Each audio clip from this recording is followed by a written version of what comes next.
selama matahari masih bersinar, selama bumi masih bumi manusia, selama itu pula persaudaraan setia hati berhati tetap kekal abadi jaya selama-lamanya.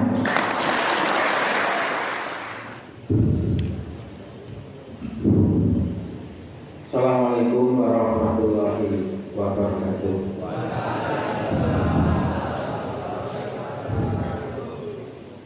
Alhamdulillah, alhamdulillahirabbil alamin. Asyhadu an la ilaha illallah wa la syarika lahu wa asyhadu anna Muhammadan abduhu wa rasuluh. Amma ba'du.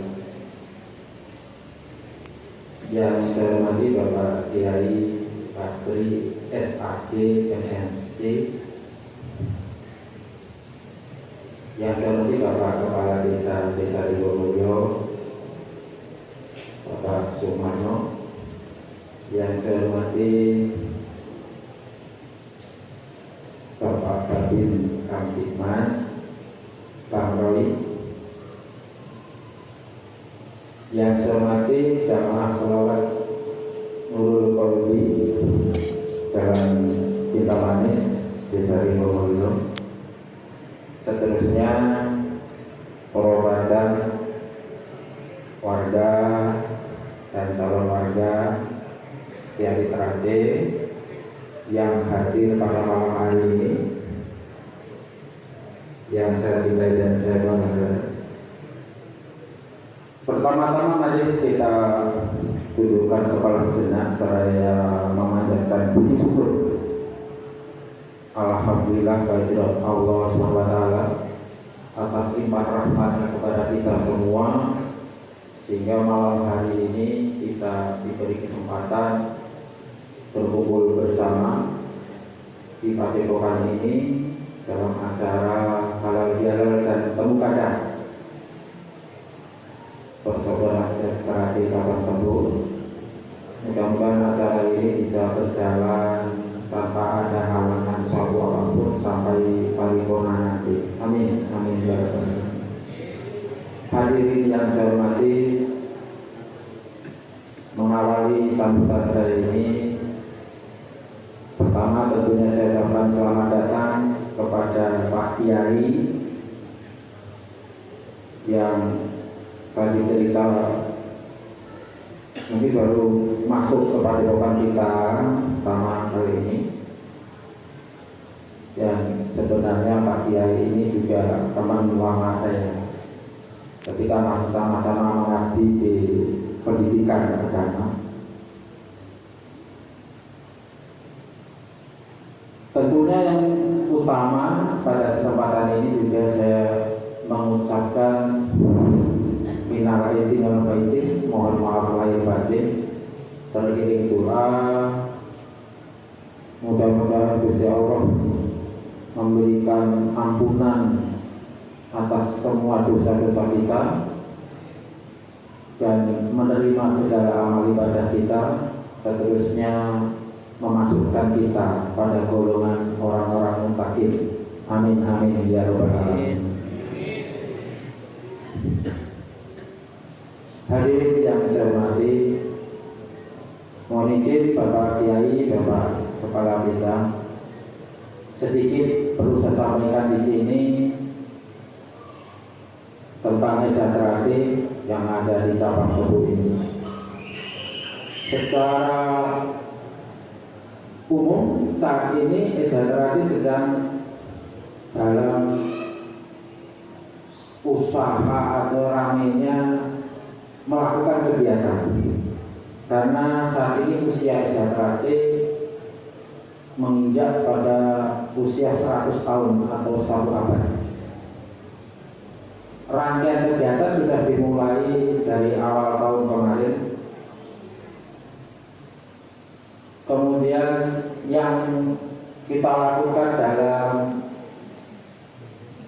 prestasi, misalnya prestasi pencaksilat, karena memang kita juga ada materi pencaksilat, ada ajarannya, selain ajaran juga ada pencaksilat prestasi. Maka kita juga sama-sama menggelar kegiatan prestasi kebetulan kami di cabang Tebu itu juga sekaligus sebagai perwakilan pusat Provinsi Jambi. Kemudian bulan Maret atau bulan apa? Bulan Maret kemarin kita mengadakan SH Terakhir Cup Provinsi Jambi yang diikuti 11 cabang yang ada di Provinsi Jambi ini. Kita gelar di Merangin, dan alhamdulillah atlet-atlet dari cabang Tebu bisa menjadi juara umum pertama. Ya, tepuk tangan ya. Ini sebuah prestasi yang cukup membanggakan. Dan insya Allah di akhir bulan Agustus kita juga akan mengikuti Krida Internasional dari Provinsi Jambi, akan mengikuti Krida Internasional dan Festival Pencaksilat Budaya di Padepokan Agung Madiun. Tentunya harapan kita mudah-mudahan pesilat-pesilat kita juga bisa berprestasi dengan baik di kancah internasional ini. Mohon doanya. Rangkaian kegiatan selanjutnya yang terdekat, mohon izin ini Bapak Kades juga Pak Batin, ada kegiatan yang disebut Kirab Budaya Nusantara. Kirab Budaya Nusantara ini dimulai dari titik nol, ada titik nol Aceh dan titik nol Papua. Secara nasional ini akan dimulai tanggal 1 Juni besok, dan ini akan bergerak untuk luar Jawa. Ini parade kirab budaya itu dimulai antar provinsi. Kalau di Jawa ini bergerak antar cabang. Nah, untuk kegiatan kirab budaya ini ada 5 kelompok yang disebut pendoro 5. Untuk Pulau Sumatera ini disebut tim Yudhistira. Kemudian pengambilan ini dalam kirab ini adalah mengumpulkan tanah dan air yang nanti akan disatukan di monumen nasional, monumen 1 abad kesejahteraan di Padepokan Agung Madiun pada tanggal 2 September pada peringatan puncaknya nanti. Pengumpulan itu dimulai dari tanggal 1 Juni ini. Dan untuk wilayah Jambi, secara nasional pengambilan tanah dan air, tanahnya ini kurang lebih 1/4 kilo atau 250 gram. Airnya kurang lebih 250 ml, mungkin sebesar ini aqua kecil ini. Ini diambil dari masing-masing cabang, kemudian dikumpulkan di Perwabus, perwakilan pusat. Untuk pengambilan di seluruh cabang di tanggal 1 Juni, kemudian khusus untuk Provinsi Jambi nanti dikumpulkan di Perwabus di Padepokan kita ini pada tanggal 4 Juni mendatang. Sekaligus insya Allah kalau nggak ada perubahan tanggal 4 Juni ya, 4 Juni itu kita kedatangan tamu dari sesepuh dari Dewan Pusat Madiun. Ada beliau tiga orang dari Dewan Pusat akan hadir di padepokan kita. Oleh karenanya juga kita akan lanjutkan acara sarasian khususnya untuk cabang Tebu. Kemudian malamnya akan diteruskan khusus untuk persiapan pengesahan atau para wiro anom sebelum mengadakan pengesahan pada bulan Muharram tahun ini. Ini kegiatan yang akan kita lalui, yang segera akan kita. Tentunya banyak kegiatan khusus Sabang Tebu juga sudah diprogramkan, sekaligus harlah kesejahteraan di Sabang Tebu yang ke-22. Karena Sabang Tebu ini kita bentuk, kita dirikan tahun 2000, tanggal 20 Juni tahun 2000. Namun kalau kegiatannya secara itu sendiri di wilayah kita itu sudah kita mulai sejak tahun 80 ke belakang. Pada Harlah Kesejahteraan yang ke-22 nanti ada kegiatan bakti masyarakat atau bakti kemanusiaan. Program yang akan kita jalankan adalah donor darah massal di padepokan kita. Oleh karenanya, para warga, siswa yang dewasa tentunya untuk bisa ambil bagian dalam kegiatan bakti kemanusiaan ini. Karena darah kita juga akan bisa membawa kehidupan untuk orang lain. Kemudian ada kegiatan yang wajib diikuti oleh seluruh keluarga besar STRAD. Yang pertama, pada tanggal 10 Muharram nanti. 10 Muharram, tepatnya kalau nggak salah tanggal 7 Mei. Ada kegiatan doa bersama.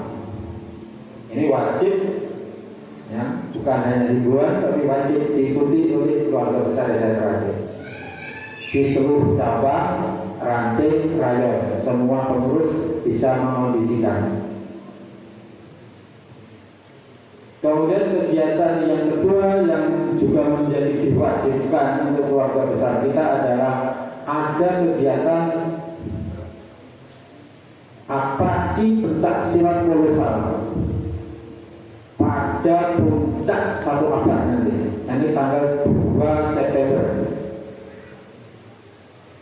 Semua warga siswa bisa mengikuti kegiatan atraksi pencak silat kolosal ini, dipandu oleh pengurusnya, baik di cabang, ranting atau rayon, dengan gerakan yang sama dan waktu yang bersamaan di seluruh Indonesia. Karena program ini adalah program pusat Madiun yang tindak lanjutnya yang melaksanakan adalah seluruh cabang yang ada di Indonesia ini. Perlu saya sampaikan kepada hadirin semuanya, khususnya Pak Kadir, Pak Kabin, Pak Kiai, bahwa STRAD ini adalah organisasi massa berbasis massa yang sangat besar, bahkan terbesar. Organisasi Pancasila terbesar di Indonesia dan merupakan perguruan historis, salah satu perguruan historis. Perguruan historis ada 10 perguruan pendiri IPSI. Kalau di Indonesia sendiri, STRAD itu sudah ada 354 cabang. Kalau dari seluruh yang ada di kabupaten kota mungkin sudah mencapai 70-80%. Untuk perwakilan pusat 34 provinsi ini sudah ada perwakilan pusat. Dan juga ada namanya cabang khusus luar negeri. Ini kurang lebih ada 30-an cabang khusus luar negeri, termasuk Arab Saudi, dan yang terakhir kemarin itu di Kongo, Afrika. Ini berdiri cabang khusus STRAD. Kenapa STRAD bisa berkembang demikian pesat? Tidak lain adalah platformnya STRAD sendiri, yakni persaudaraan atau persaudaraan. Kemudian para warganya dalam mengembangkan STRAD itu dengan penuh keikhlasan, nggak ada yang dibayar, semuanya dari hati para warganya sendiri. Dengan keikhlasan inilah akhirnya sejahtera itu disayangi Gusti Allah. Kalau sudah disayangi Gusti Allah, tidak ada yang bisa menghentikan perkembangan sejahtera ini. Seperti halnya di Kabupaten Tebu sendiri, di cabang Tebu, dari satu titik di sini, sekarang kegiatan itu sudah menyebar menyeluruh di semua tempat yang ada di, kalau kecamatan ada berapa? 11 kecamatan? 12 kecamatan tidak ada ranting.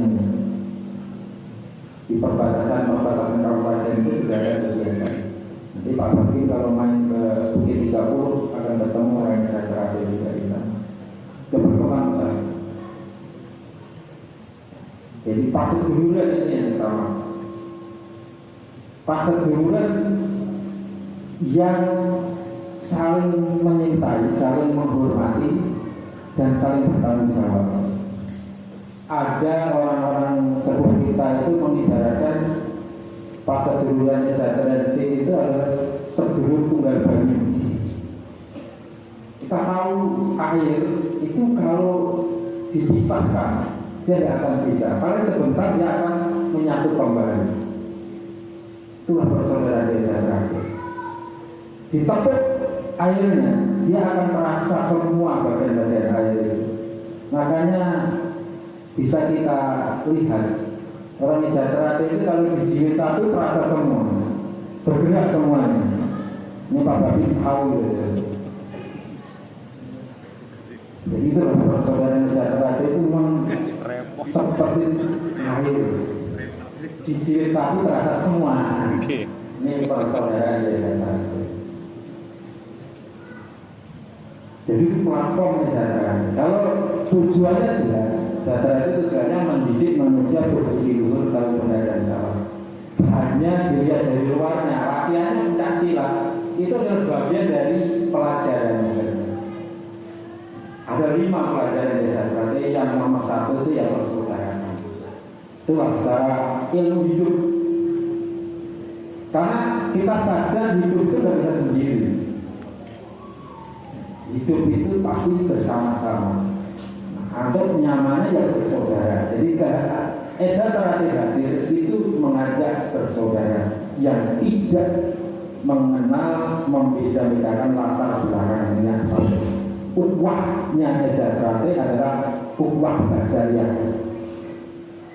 Kalau Pak Ustadz yang menjelaskan ukhuwah itu ada 3. Ukhuwah Islamnya, ukhuwah sesama seiman, ukhuwah watonnya, ukhuwah sebangsa, dan ukhuwah basyariah. Ukhuwahnya seluruh manusia. Itulah yang persaudaraan sejahtera. Ukhuwah sejahtera adalah ukhuwah basyariah.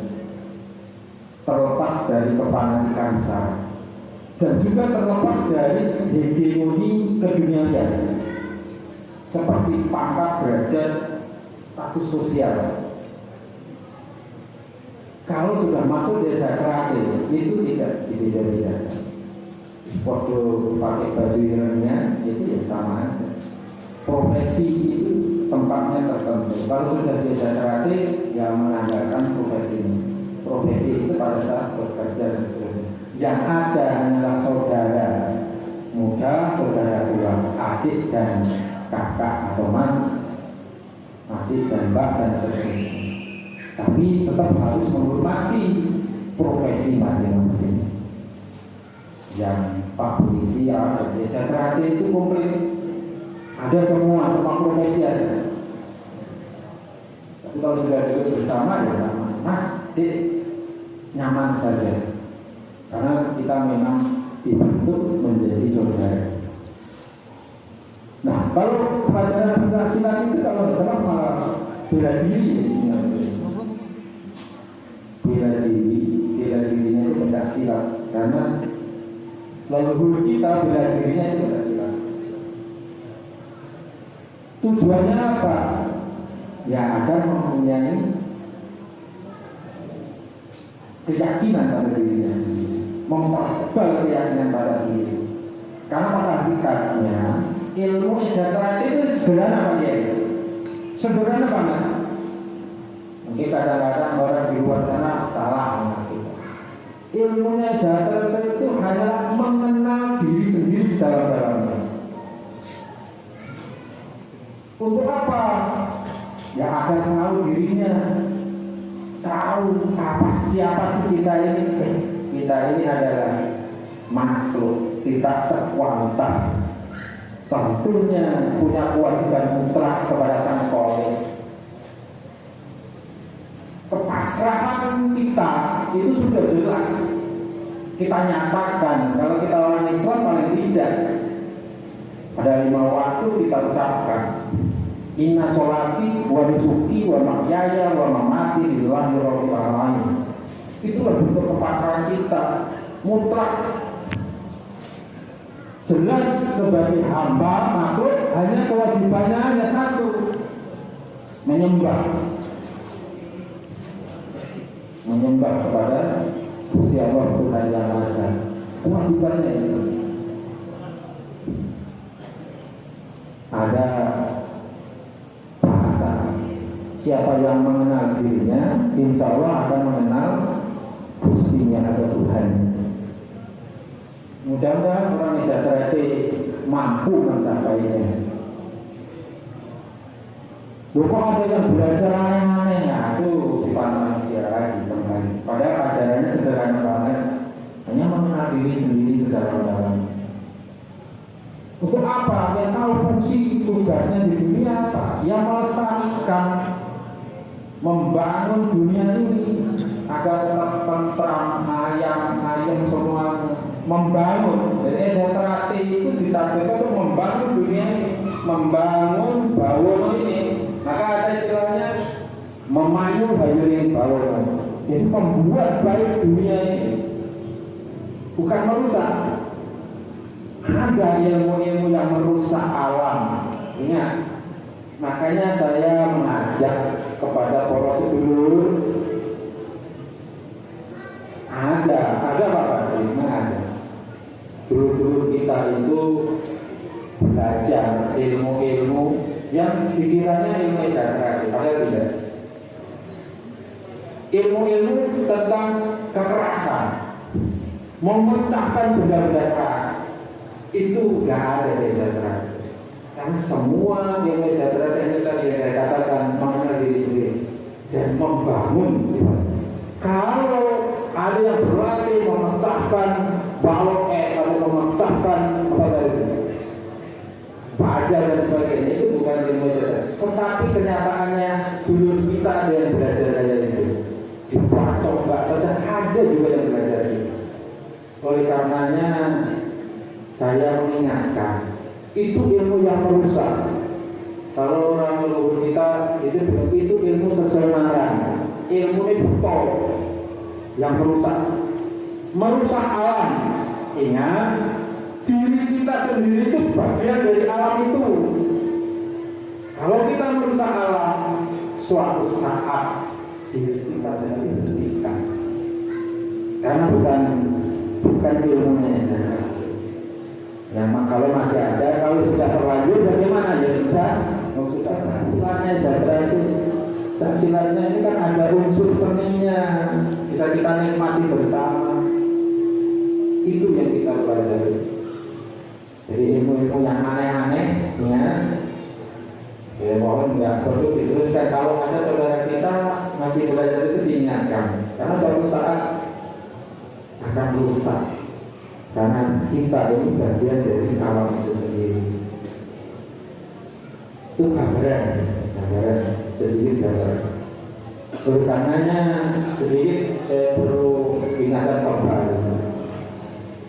Keinginan itu kan sebenarnya bagian dari manusia sendiri. Yang besar yang dimiliki manusia itu hanya satu, apa? Nafsu. Itu hubungannya dengan nafsu. Kita lahir, manusia itu yang paling besar ya nafsu. Makanya ada kita disuruh tirakat. Salah satu cara untuk bisa mengendalikan dan mana nafsu itu ya puasa atau tirakat. Maka di sana ada kemenangan yang kita rayakan di bulan Syawal atau Lebaran ini sejatinya adalah kemenangan di mana sesudah orang puasa itu mampu menaklukkan nafsu-nafsunya, sehingga menjadi pribadi-pribadi yang memiliki yang orang disebut rendah hati. Maka keberanian manusia itu ada. Ini yang paling berani manusia itu ya ketika bulan Syawal ini. Semua manusia punya keberanian. Ada 3 keberanian yang dilaksanakan manusia pada momen kemenangan ini. Apa? Semua manusia berani menyatakan minta ampunan kepada Allah SWT. Yang pertama. Yang kedua, ini yang berat dilakukan tapi punya keberanian. Berani mengakui kesalahannya dan minta maaf kepada orang lain. Dan yang ketiga, keberanian kita adalah mudah memaafkan orang lain. Dan kita memang harus bersyukur. Ini Pak Kiai sedikit agak panjang saya cerita, kebetulan mungkin ketemu acara ini. Momen ini yang jarang orang kalau nggak Lebaran itu berani melakukan. Minta maaf, memaafkan juga sama. Harapannya ketika kita berani melakukan pada momen Lebaran itu, ya kita harus berani melakukan pada momen bukan Lebaran. Ya setiap saat kita harus berani melakukan itu. Harapannya demikian. Kembali kepada puasa. Kenapa orang ada puasa wajib? Kita juga harus bersyukur sebagai orang Islam. Ada perintah wajib untuk berpuasa. Kalau bahasa leluhur kita orang tua itu tirakat. Pada hakikatnya setiap manusia itu punya apes, naas, sehari sekian jam, sebulan 1 hari, 1 tahun. Apes manusia itu kalau dikumpulkan 1 bulan. Apes ini bisa kita tutup, kita tunggu ibaratnya dengan berpuasa atau tirakat. Nah, kebetulan orang Islam ada kewajiban sebulan bisa menutupi apes kita dalam 1 tahun. Kalau orang tua kita itu puasanya bukan hanya puasa mencegah makan dan minum. Puasa itu tirakat banyak sekali jenisnya tirakat. Tirakatnya harus mengurangi, bukan hanya mengurangi makan, mengurangi tidur, itu juga tirakat. Mengurangi ngomong, itu juga tirakat. Orang cuprus ya, nggak mengurangi ngomong. Ada puasa bisu.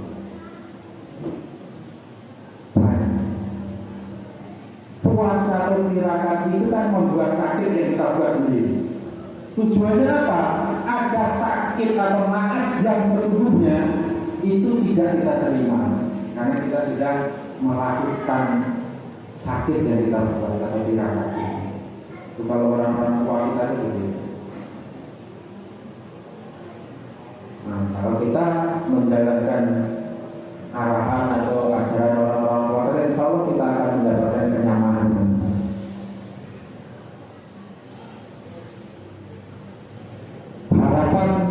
Harapan ke depan Pak Kiai, karena STAT ini juga besar, apalagi sudah menuju 1 abad STAT. Mudah-mudahan dalam proses berkegiatan, ingat yang dinilai dicatat sebagai amal itu adalah proses. Ini saya ingatkan dulu warga. Seperti kegiatan kali ini majelis ilmu. majelis ilmu ini dicatat sebagai amal kebajikan. Sama nilainya yang menyampaikan maupun yang mendengarkan sama. Ya Pak ya.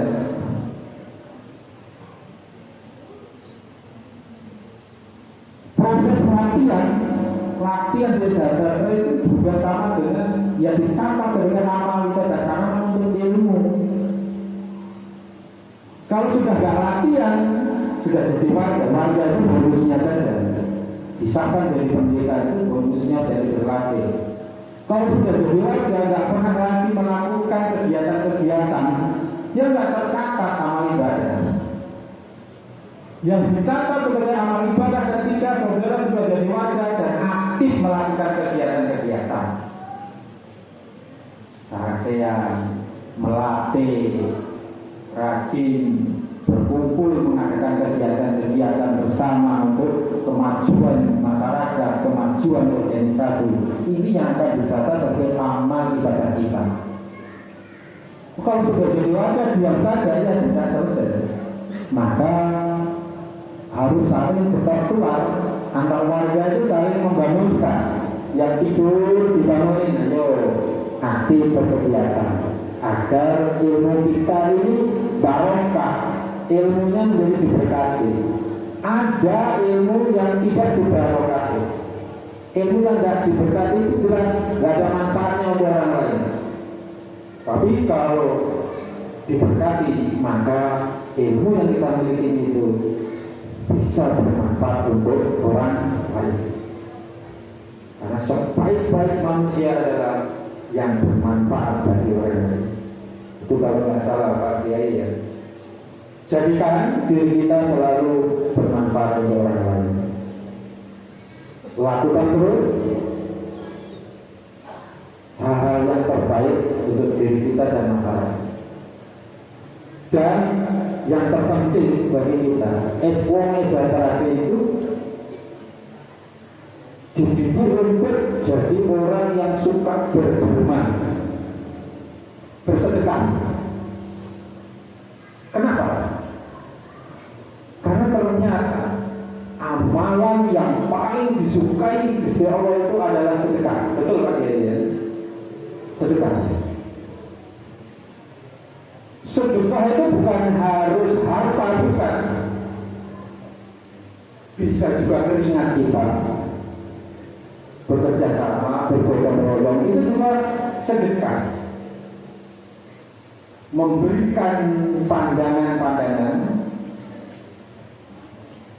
atau pendapat-pendapat untuk kemajuan organisasi, itu juga sedekah dari kita. Gak harus duit. Memberi makan juga sedekah. Kalau masih sulit melakukan itu, ada yang paling ringan. Paling ringan, membuat saudara kita itu senang, senyum, itu juga sedekah. Betul ya? Jangan malah membuat saudara kita menjadi sakit hati. Aku sedekah omongan, tapi omongannya itu membuli, ya bukan, itu bukan sedekah.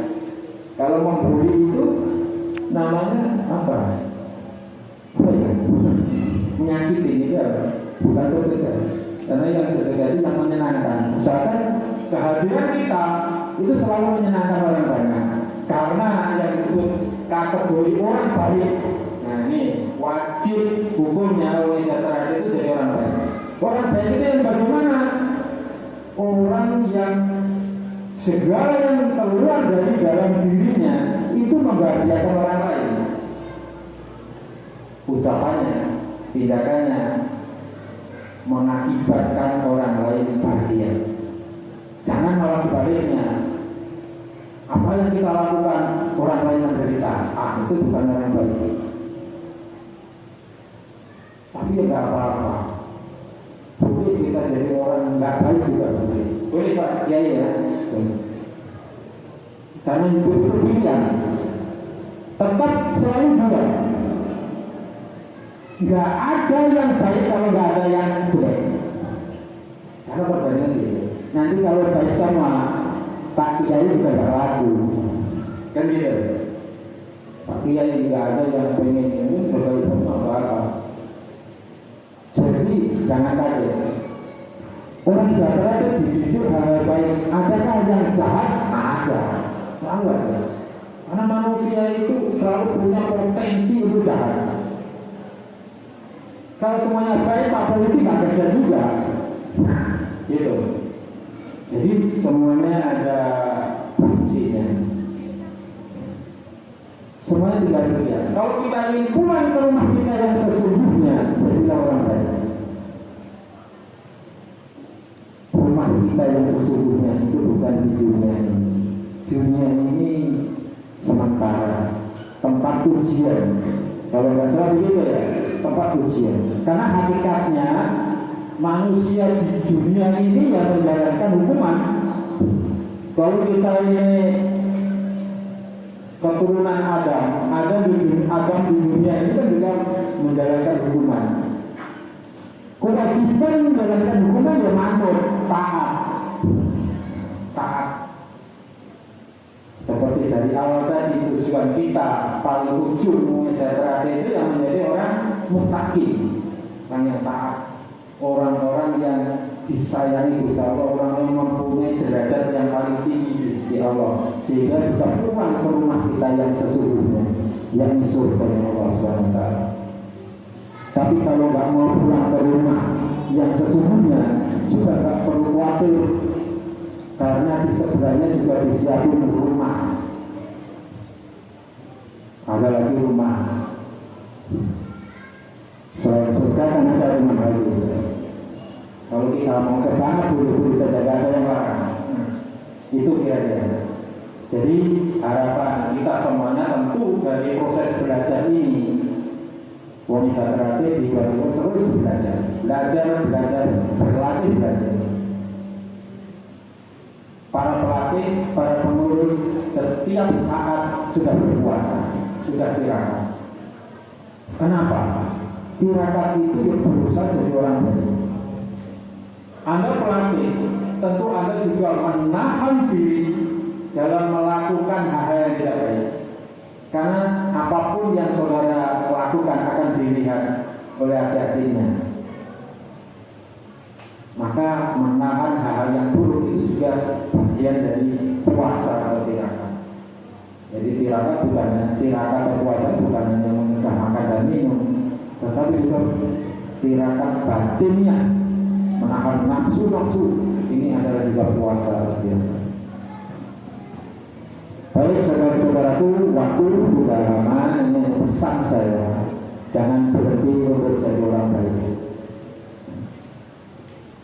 Ajak saudara-saudaranya yang sudah lama tidak aktif, tidak mau berkumpul, ajak untuk berkumpul bersama, untuk membangun sejahtera yang kita cintai ini menjadi besar dan terkokoh. Kemudian Pak Ustadz, akhirnya saya juga mohon cicu angin nanti di akhir acara. Mudah-mudahan sejahtera sepatnya yang ada saat ini reget ibaratnya seperti sejahtera ingkang sirno, dan sejahtera bisa adem-adem kembali, bisa berkembang, membangun manusia-manusia yang pada akhirnya bisa menjadi manusia yang berfigur, tahu benar dan salah, beriman dan bertakwa kepada Tuhan Yang Maha Esa. Baik, untuk mengakhiri sambutan ini, sekali lagi terima kasih yang sebanyak-banyaknya saya sampaikan kepada Pak Yali, Pak Kades, Pak Babit, dan perwakilan yang hadir. Atas kehadirannya kita selalu berdoa dan berseruan. Selama matahari masih bersinar, selama bumi masih bumi manusia, selama itu pula persaudaraan setia hati tetap kekal abadi, jaya selama-lamanya.